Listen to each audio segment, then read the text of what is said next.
une réunion de prière jusqu'à 4 heures, voire 5 heures, 6 heures du matin.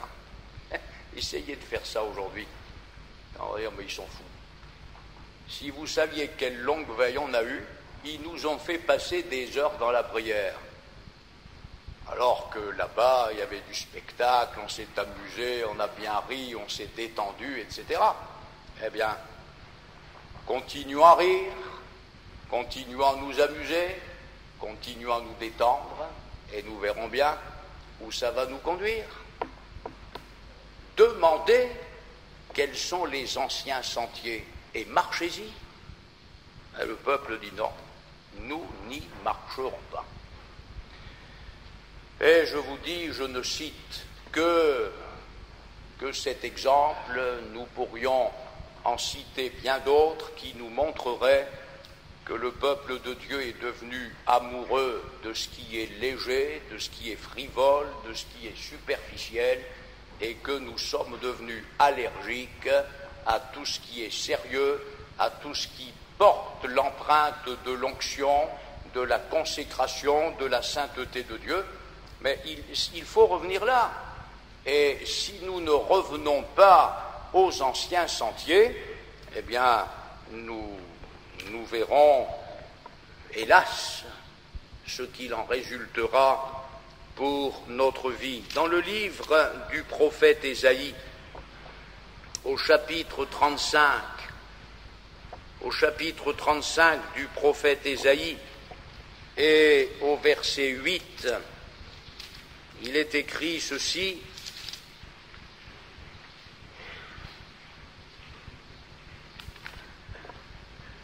il y aura là un chemin frayé, une route qu'on appellera la voie sainte, nul impur n'y passera. Et c'est peut-être ce qui est gênant, voyez-vous, c'est que quand la voie n'est pas sainte, n'importe qui y passe. N'importe qui y passe. Et aujourd'hui, on veut des églises passe-partout, où n'importe qui peut s'y trouver à l'aise, même le pire des pécheurs. Mais l'Écriture dit non. Il y aura là un chemin frayé, une route qu'on appellera la voie sainte, nul impur n'y passera. Elle sera pour eux seuls, ceux qui la suivront, même les insensés ne pourront s'égarer. Et Dieu soit béni pour cette route, parce que sur cette route, point de lion, nulle bête féroce ne la prendra, nul ne s'y rencontrera, les délivrés y marcheront, les rachetés de l'Éternel retourneront, ils iront à Sion avec chant de triomphe et une joie éternelle couronnera leur tête, l'allégresse et la joie s'approcheront, la douleur et les gémissements s'enfuiront. Et toujours dans ce même livre d'Ésaïe, au chapitre 58, Ésaïe chapitre 58, le verset 12, là où le prophète parle du vrai jeûne, Ésaïe 58, verset 12, « Les tiens rebâtiront sur d'anciennes ruines. Tu relèveras des fondements antiques, on t'appellera réparateur des brèches, celui qui restaure les chemins, qui rend le pays habitable. Non pas celui qui crée des chemins nouveaux, mais celui qui restaure les chemins. Et quel est le plan de Dieu ? Eh bien, c'est que nous rebâtissions sur d'anciennes ruines et que nous relèvions les fondements antiques. Mes frères et sœurs, soyons curieux, d'une bonne curiosité. Regardons et demandons quels sont les anciens sentiers. Et revenons aux anciens sentiers. remettons à leur place les bornes qui ont été déplacées. Et nous verrons que si nous revenons aux anciens sentiers, nous verrons que le bras de l'Éternel n'est pas trop court pour sauver, ni son oreille trop dure pour entendre. Encore dans le livre d'Ésaïe au chapitre 45,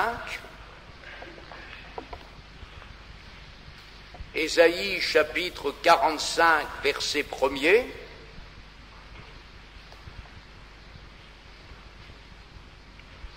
ainsi parle l'Éternel à son oint, à Cyrus, qu'il tient par la main pour terrasser les nations devant lui et pour relâcher la ceinture des rois, pour lui ouvrir les portes, afin qu'elles ne soient plus fermées.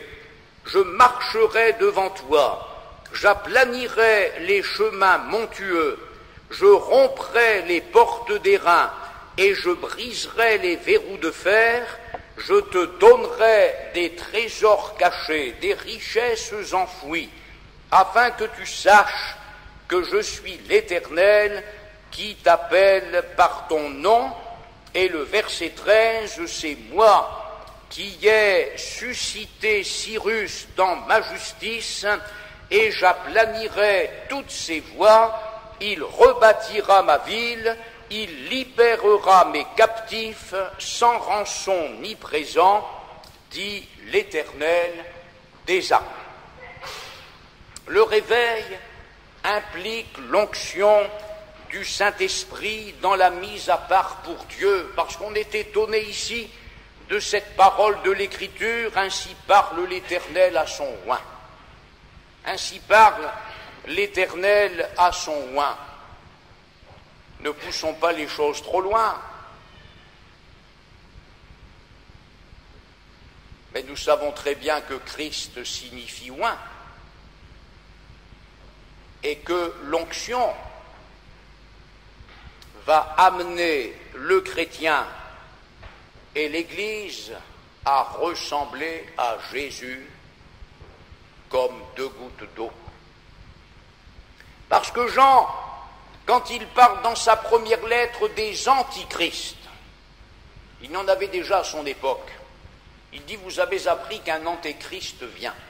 Ben, il parle de celui qui est peut-être déjà là, en tout cas qui va arriver. Mais il dit, il y a déjà plusieurs antichrists.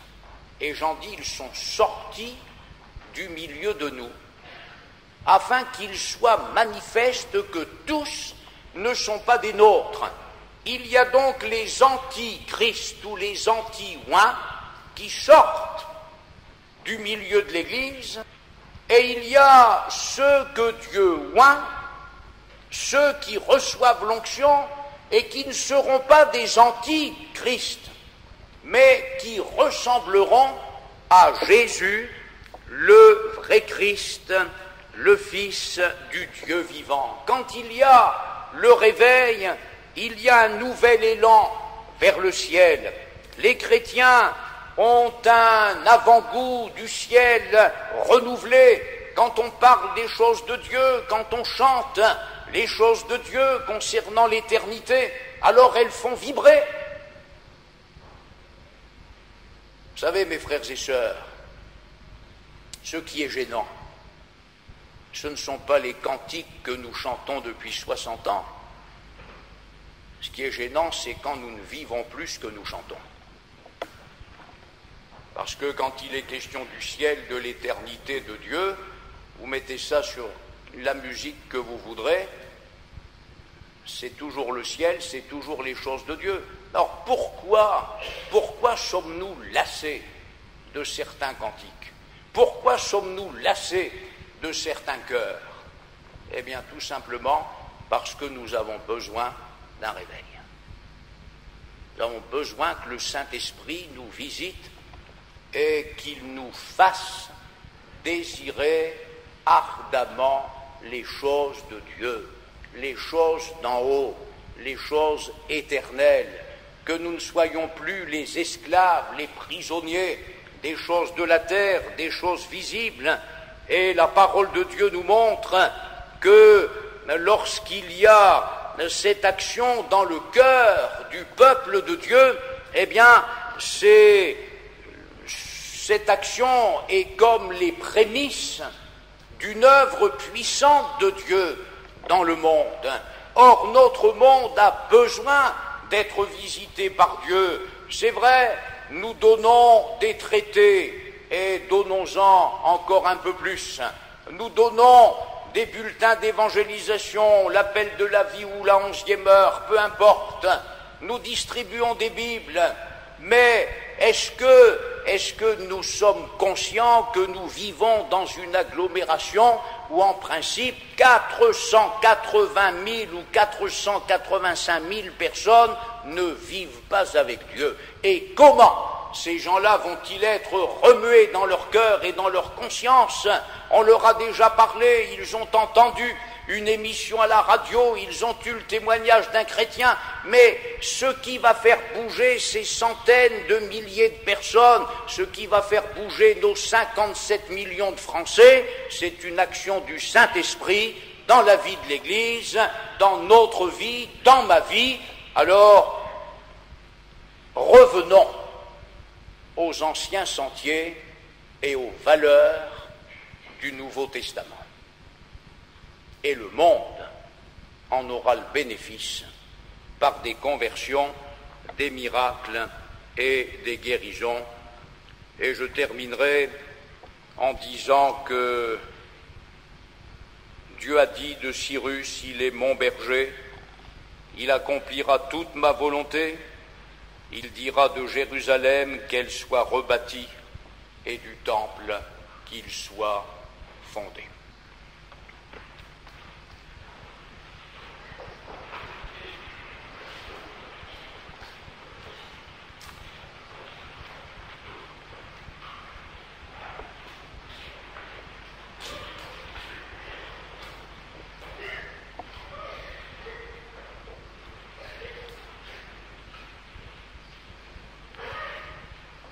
Apprends-nous, Seigneur, à regarder et à nous laisser instruire par toi.